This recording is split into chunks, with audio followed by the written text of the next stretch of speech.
Hello and welcome to today's blogging thingy. Not seen you in a while. If you've ever watched any more of any previous blogs. Otherwise, welcome. I can tell you this is a good one for you to start on. Usually I sit on my bed or in the kitchen or somewhere, just somewhere that isn't the floor. Unfortunately today, as you can see, my bed is full of stuff. And so is my hair. My head even, including a new hat with a red cannon on the front. I'm not wearing it because I'm pleased with today's score, which unfortunately was 3-3 to Norwich City. Against Norwich City even.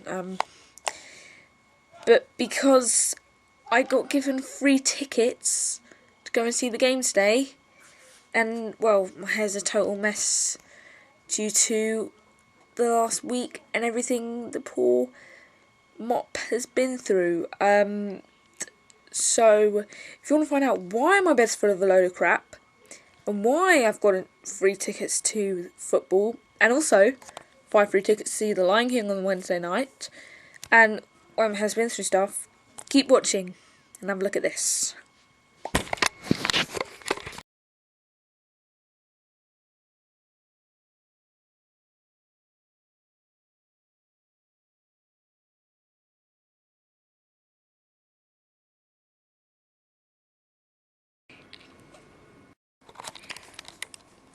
So hello and welcome to today's bloggy thingy. Well, it's still this week's bloggy thingy. I started the other one with this week's bloggy thingy, didn't I? Because it's a continual blog. This is 2 days later, so I probably look a total not a mess, and 2, the light's a bit odd because it's night time officially on a children's ward. To me, it's, being 9:54, it's not even bedtime yet, but to everyone else it's halfway through the night, so the lights are off outside. Yeah, this really isn't a very interesting start. On a similar vein to the last one, I thought I would do today's as another info blog, but this time, instead of about EEGs, about the other aspect to life in this ward, which is the fact that it is a koala ward. And along the walls, which I can't show you because as I said it was dark, there are little koala facts, which essentially really aren't that interesting, but they make something, so here we go. Number one, I'll start off with a little description of them for anyone that doesn't know what a koala looks like. They've got sharp claws, which make them apparently very good climbers. Yeah. And their fur is also very speckled, so if you're a bird in the air looking for food, you can't see koalas. I don't know how being speckled stops you being seen, but apparently it works because they're not extinct, I guess. Number 2. Although they are often known as koala bears, they're not actually bears at all. Instead, they are marsupials, or in English, and not science, pouched mammals, a bit like kangaroos. Of course, the biggest difference from a kangaroo to a koala is that Winnie the Pooh isn't friends with any koalas. So, yeah. Number 3. Now, this is, to me, it seems almost inappropriate for a child's ward and slightly embarrassing to koalas.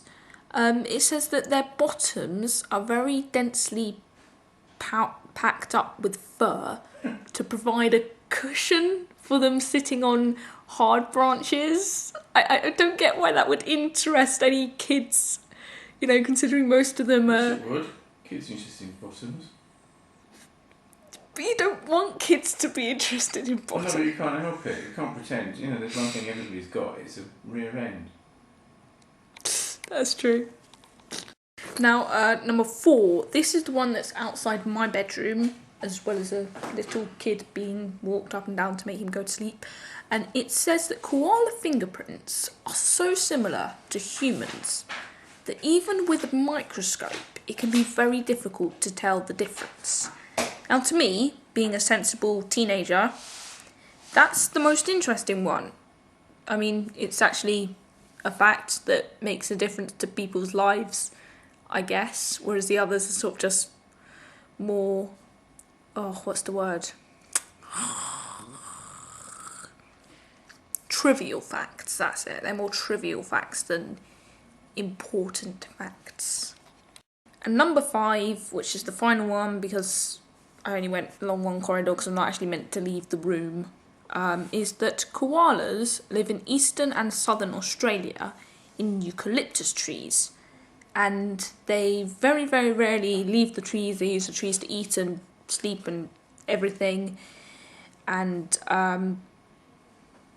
yeah.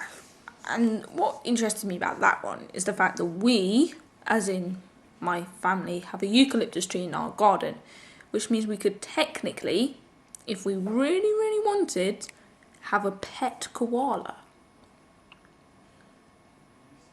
Couldn't we? What? If we wanted, we could get a pet koala. How could we get a pet koala? Because we have a eucalyptus tree. Well, we do, but there's not many leaves on it, and I think after a couple of minutes, the tree will be bald,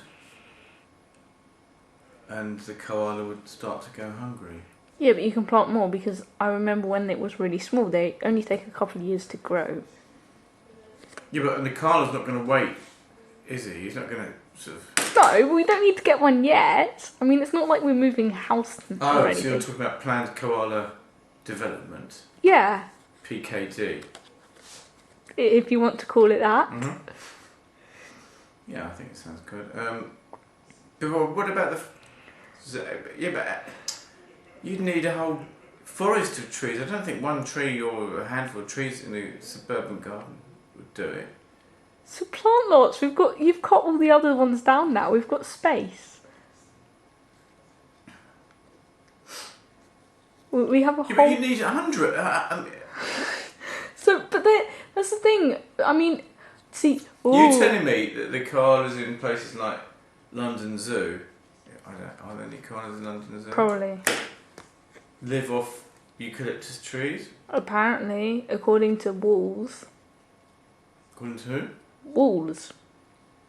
The ward Wolves wall. are the people that make sausages and ice cream. Walls is in the physical object. Walls don't tell you things. That one unless does. it's the writings on the wall. Then it Yes. What you mean is the walls here in the Yes. koala ward. Yes. Right. Mm. Anything else to add?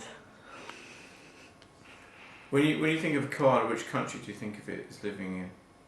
According to the Wall, Australia. What does Australia have that we don't have in England?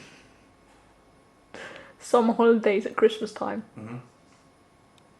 Because? It's back to front. No, but it's warmer, isn't it? It's a hotter country. Yes, you just get outdoor heaters. They're really good nowadays. You could sit outside in December now, Yeah. and your ice cream would melt because you had an outdoor heater. Think of how ecologically unsound that would be. Well, yeah, a lot of this is making me think about geography revision, actually, because you were saying about... geography covers outdoor heaters? Well, no, it's part of the energy that I missed, that I learnt yesterday. See, this is, sorry, yeah. Apparently, one way to remember things is to explain them to someone. So I'll pretend that my camera is a person. Hopefully there is a person watching this. Why don't you could explain it to me? Because you're boring. Yeah, but you're doing explaining. I just could have nodded my head. Oh, whatever. Basically, So who are you going to explain to? Because if you're not going to do it to me, I can get back to my work. Yeah, sorry about that. Everyone has parents. Yes, so what I wanted to explain, which anyone that doesn't do geography will probably find very unuseful, as all my other trivial facts, is that trees are actually a renewable source, and that's why you could technically keep a koala in your garden, because the tree would die, but it would plant automatically. Keep it in your bottom, did you say? No, I said in your garden. Because seeds fall off trees and therefore trees regrow and everything, so they replace each other. But due to the amount we're using and the time it takes, they're not seen as being a renewable source, unfortunately. And that's all our fault because we use too much paper. See, wrote notes on this. I will probably keep it and recycle it when I get home. I'm constantly debating with my geography teacher about the fact that I collect cups, plastic cups, that I use to take my pills and then recycle them, whereas he just collects them until he's got an entire tower and then claims to recycle them, but I don't think he does. He leaves our lesson, every single lesson, to get a new cup. And we have at least 4 a week. So, you know. Anyway, yes, so going home tomorrow, which is good, but I have been here for 4 days, all of which have been rather unentertaining, as I believe, unfortunately, this probably has as well. I managed to finish the Wasp Factory, though. Very, very creepy. Very, very creepy. But good, brilliant. There's a lot of messages at the end, which you don't expect from a book that's so muddled. But yeah, ooh, I just... My mum did that with the telemetry camera earlier. So it ended up cancelling the whole programme, which was a bit of a mistake. Anyway, yes, I'm going to go now, and I'll see you all soon. Goodbye.